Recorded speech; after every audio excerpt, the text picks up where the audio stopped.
Chers amis de 3e, bonjour. Donc nous voici pour la suite du cours sur la trigonométrie. Alors j'espère que je n'ai pas été vraiment trop vague. J'ai cherché à rester vague le premier cours pour pas rentrer dans les détails parce que ça demandait un petit peu plus de temps. Mais j'espère que je vous ai pas trop perdu. Ce que j'avais en tête la dernière fois, c'était vous faire comprendre que l'on a nommé les trois côtés d'un triangle et puis qu'à côté on a aussi des formules qui sont associées. Alors, je rappelle où nous en sommes. Imaginez que nous ayons un triangle, un rectangle. Si je parle de cet angle-là, alors je dis bien si je parle de celui-ci, à ce moment-là, ce côté-là s'appelle l'hypoténuse. Ce côté-là s'appelle le côté opposé. Et ce côté-là, c'est le côté adjacent. Alors attention, si je parlais de l'autre angle, celui-ci, à ce moment-là, l'hypoténuse, ce serait toujours lui. Par contre, le côté adjacent, ce serait lui. Puisque c'est côté. N'oubliez pas qu'il y a un angle, vous avez deux côtés. D'un côté l'hypoténuse, de l'autre côté le côté adjacent. Donc si je parle de celui-là, c'est hypoténuse adjacent. Si je parle de cet angle-là, c'est hypoténuse adjacent. Bon, autrement dit, c'est inverse, opposé et adjacent. Et puis, à côté de ça, je vous ai dit qu'il y a trois formules qui se traduisent sous un acronyme, le casse-au-toit. Oui, ça fait toujours marrer les élèves. Enfin, ça me fait marrer moi aussi, on va dire. Régulièrement, quand on est en train de faire un contrôle sur la trigonométrie, on a des élèves qui arrivent devant la feuille et sont en train de dire « casse-toi, casse-toi, casse-toi ». Ouais, pour se souvenir du casse-au-toit. Alors, le casse-au-toit, ça veut dire quoi? C'est cosinus égale adjacent sur hypoténuse, sinus égale opposé sur hypoténuse, tangente égale opposé sur adjacent. Aujourd'hui, on va s'intéresser à « mais à quoi ça sert ?» Voilà, pour l'instant, juste du vocabulaire et puis du vocabulaire dans le triangle et puis trois formules. À connaître par cœur, on ne sait pas à quoi ça sert encore, rien du tout. C'est aujourd'hui qu'on va s'y intéresser. Alors, imaginez que nous ayons ici un angle de 25 degrés. Alors, il faut savoir une chose, c'est que la dernière fois, j'avais essayé de vous expliquer que quand on fait certains rapports, quel que soit le triangle que vous aurez pris, quelle que soit la taille du triangle que vous aurez pris, le rapport sera toujours le même. Si vous faites par exemple ce rapport-ci, alors ce qu'on appelle un rapport, c'est une division. Donc, le cosinus qui est adjacent sur hypoténuse, si je prends tous les triangles qui ont un angle droit, parce que je suis toujours dans un triangle rectangle, et un angle de 25 degrés ici, si je fais adjacent sur hypoténuse, quel que soit le triangle que je prendrai, ça me donnera le même nombre. Autrement dit, il y a, si j'ai défini 25 degrés au départ, il y a un nombre qui s'appelle le cosinus, qui va être la valeur pour tous les triangles rectangles qui ont un angle de 25 degrés, qui est la valeur de adjacent sur hypoténuse. Alors, il y a la même chose pour sinus, il y a la même chose pour tangente. C'est-à-dire que quand vous avez 25 degrés, vous avez trois nombres qui leur sont associés. Alors pour nous, ça va être des touches de calculatrice. Ne cherchez pas à savoir comment ils le calculent. C'est franchement un boulot au-delà de ce qu'on attend d'un troisième, et même, je dirais même d'un lycéen, c'est au-delà de ce qu'on vous demande. Savoir comment on calcule un cosinus, pour nous, cherchez pas, c'est juste une touche de calculatrice. Je vais vous expliquer comment ça marche. Si on va un peu plus loin, avant la calculatrice, même il y avait carrément des bouquins entiers, des bouquins de trigonométrie, sur lesquels, pour chaque valeur d'angle, on mettait en face les trois nombres. Voilà, vous imaginez, pour le coup, il y a une façon de les calculer, mais elle n'est pas intéressante, et surtout elle fait appel à des mathématiques beaucoup plus avancées que ceux où on en est, et même pour des lycéens, ça serait au-delà de ce qu'on attend d'un lycéen. Alors, qu'est-ce que c'est que maintenant ce nombre-là? Alors, pour le trouver, il suffit de faire cos 25. Alors, attention. Touche de calculatrice, vous avez une touche cos, vous avez juste à taper 25. Il y a une chose d'abord, et là, le problème, c'est que normalement, je demande à tous mes élèves de venir en classe avec leur calculatrice pour vérifier ça. Avant de pouvoir commencer la trigonométrie sur les calculatrices, il faut vraiment vérifier qu'elles sont bien configurées. Alors bien configurées, c'est-à-dire qu'en fait, il y a plusieurs façons de noter les angles. il y a les degrés que vous connaissez, et si vous êtes chez les Anglais, il y a des grades, et puis il y a une troisième qui est la vraie valeur mathématique qu'on appelle le radian, que vous verrez en seconde. Alors, avant de pouvoir commencer tous ces exercices sur la trigonométrie, vérifiez une chose.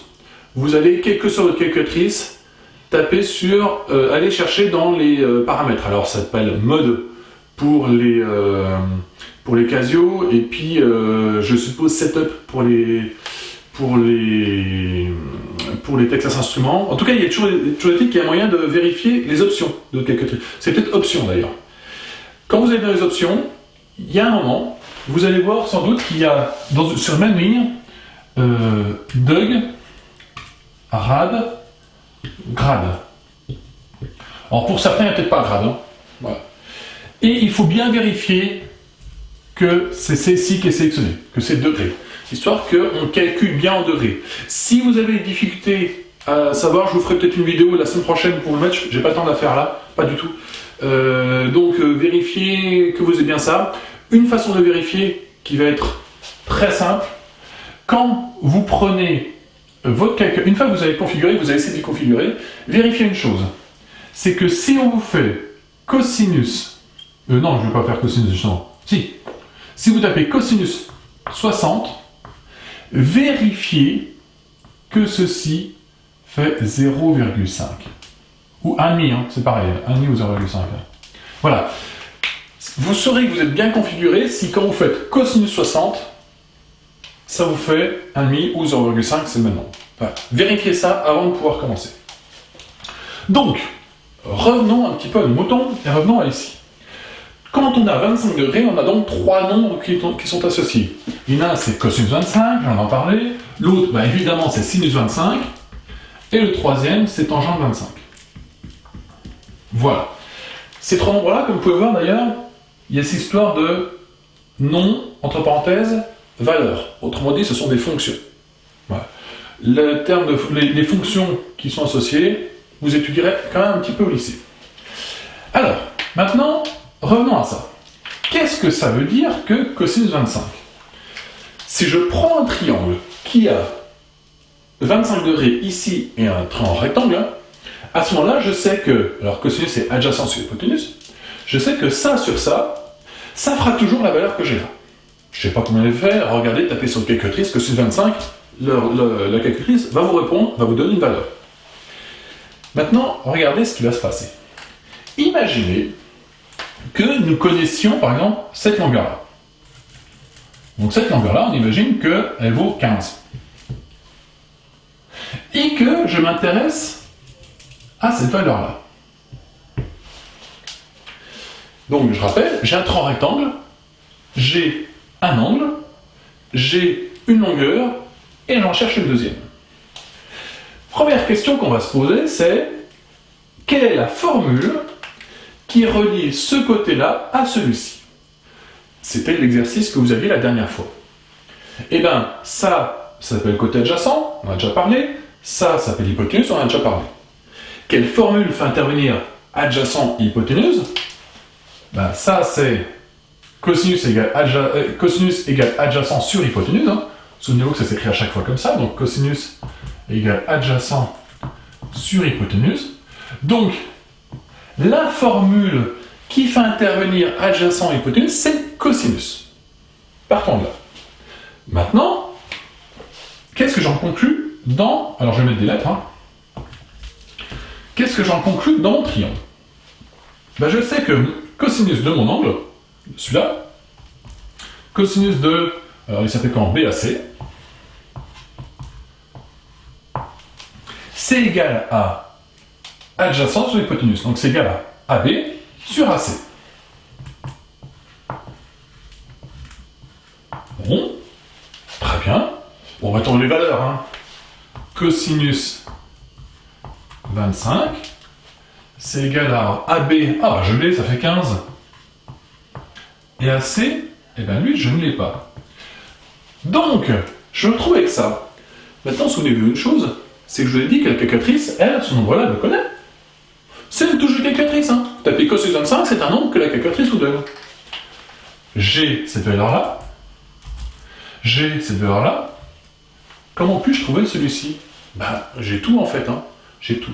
Alors pour calculer ça, la technique, elle va être toujours la même. Vous allez voir, c'est pas très compliqué. Je vais mettre sur 1.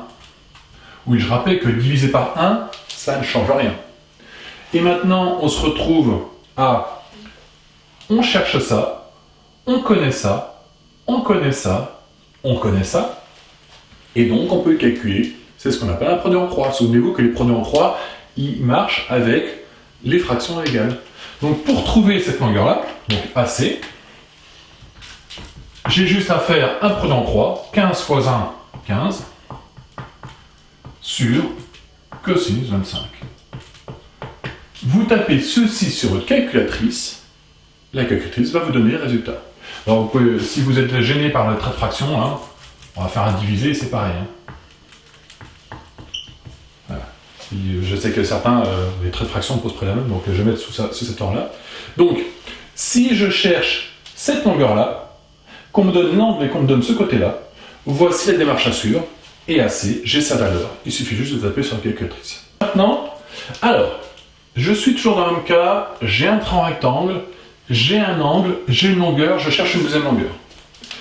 Première question qu'il va falloir se poser, c'est exactement, il faut faire la même démarche que tout à l'heure.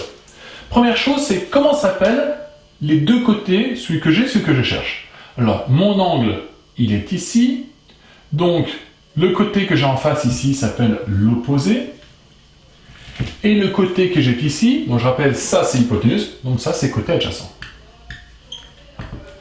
Ensuite, maintenant je m'intéresse à opposé adjacent, quels sont les deux, quelle est la formule qui fait intervenir ces deux trucs-là. Donc je rappelle, c'est adjacent et opposé. Donc A et O. Est-ce que c'est ça? Ben non, ça c'est adjacent hypoténuse. C'est pas ce que je cherche. Est-ce que c'est ça? Non, ça c'est opposé, c'est hypoténuse. C'est toujours pas ça. Est-ce que c'est ça? Oui, c'est opposé adjacent. Donc je rappelle, cette formule-là, elle se traduit sous cette forme-là. Tangente, c'est égal à opposé. Côté opposé sur côté adjacent. Bon. Reprenons ici. Et on va faire exactement la même démarche que tout à l'heure. Qu'est-ce que j'ai? J'ai tangente de cet angle-là. Donc tangente de DEF. Alors chaque fois on écrit bien en lettres. Hein. Tangente de DEF. On me dit opposé sur adjacent. Opposé c'est DF. Adjacent c'est DE. Voilà ce qu'on me dit. Hein, c'est tangente, c'est opposé sur adjacent. Donc c'est ça sur ça. Ensuite, je remplace par mes valeurs. Tangente 50 degrés. Alors on peut mettre le degré ou pas. Hein. Juste vu que dans la calculatrice on ne met pas. Je préfère ne pas le mettre. Sinon ça pose problème des fois. DF, c'est DF que je ne connais pas. DE, ah ben DE il vaut 5. Même technique que tout à l'heure. Nous allons mettre sur 1 et nous allons faire un produit en croix. Donc à ce moment-là, DF, c'est ça fois ça, divisé par ça. Donc DF, c'est égal à 5 fois tangente 50. Bon, divisé par 1, vous le mettez ou pas, c'est comme vous voulez, puisque ça ne change rien. Et nous avons un calcul que la calculatrice peut faire.